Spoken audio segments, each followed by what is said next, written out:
Right behind me is the brand new Mac Mini, and it is a powerful and compact desktop. With technology advancing so fast and so frequently, I honestly love to stop and admire how good and how fast technology has gotten. I mean, this $500 Mac Mini in most cases is even faster than our current $6,000 Mac Pro.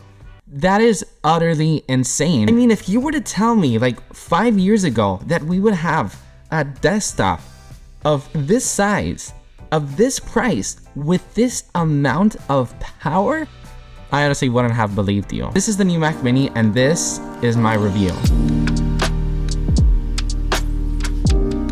People love the Mac Mini for multiple reasons, one of them being its super small form factor. I mean, it's super compact with its beautiful aluminum build. In the back, you get all the ports that you would expect: Ethernet, USB-C, USB, HDMI. In terms of color, it only comes in silver, but it honestly looks stunning. I mean, if we take a look at the design, it really looks like a super premium device. As I said, there's a bunch of reasons that people love the Mac Mini, and I'll tell you more at the end of the video, but there's one thing that the Mac Mini has never had.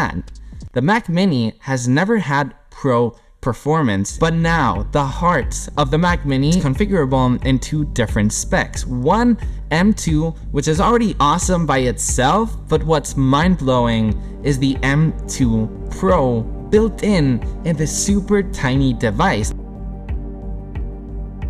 Now, I don't want to go into specs on what the M2 Pro does. I'm sure you already know the power of the M2 Pro, and it's honestly awesome. I don't really know, by the way, why this thing is called the Mac Mini. I feel like this guy should be called the Mac Mini Pro. I mean, if you were to tell me years ago that I would have the M2 Pro for such an affordable price tag, I wouldn't have believed you. I mean, I honestly wish I would have had the M2 Pro for this price when I was a little kid. You're lucky. This Mac is great for so many people. For video editors, video editing on this thing for such an affordable price tag is amazing.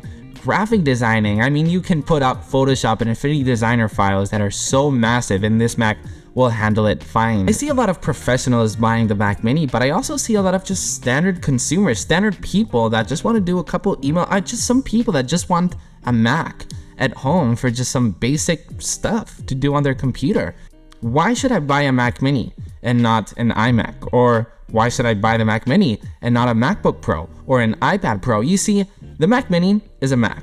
It's the most affordable Mac that you can buy because it obviously doesn't have a screen. You have to hook up a monitor to the Mac Mini. That's not a bad thing. You see, let's say my iMac, my yellow iMac, which I adore, the iMac is a Mac built into the display.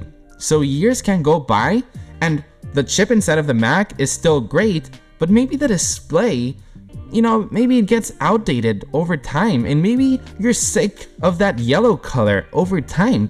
And the powerful thing about a Mac Mini is that you can hook up the monitor to whatever you want, and then maybe your monitor breaks, or maybe you're sick of your monitor, or maybe it gets outdated 8 years from now.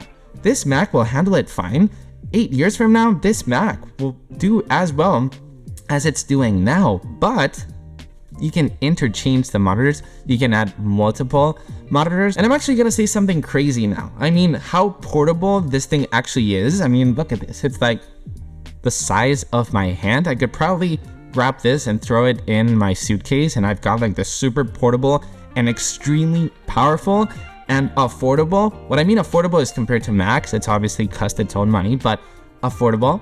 And I can just carry it around with my trips, and I can hook it up to hotel rooms. I know that this is crazy, and I know this is not the most comfortable thing to do, but I could see a lot of people doing that. Okay, so here's a quick hands-on on the actual Mac Mini itself. It's definitely got some weight to it. If we flip the back, we've got all the ports plus the power button. We've got two USB-Cs, HDMI, and the fan itself. It's definitely a very, very beautiful product. I mean, just look at this. And in terms of size, it's like of the size of my actual hand. In terms of accessories, I totally recommend you the Studio Display from Apple. You get a beautiful 27-inch 5K Retina display with a 12 megapixel camera with center stage, so it actually follows you around, and a high fidelity 6-speaker system. I am so in love with the studio display. And here's the good thing, if you don't like the studio display or you think it's too expensive or whatever, that's the power of the Mac Mini. You're not stuck to one display. You can choose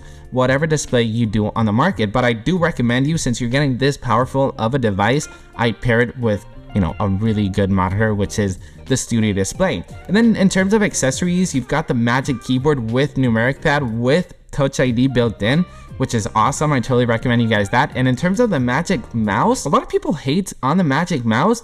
I get it. I get why they hate on it. I mean, but it's such a classy and beautiful look, and it just works so well. And the Apple ecosystem, so the keyboard, the mouse, the studio display, and the Mac Mini, you've got a setup that is not pro, but it really is pro with all the features and all the specs that you're actually getting. But Apple also made the Mac Mini $100 cheaper.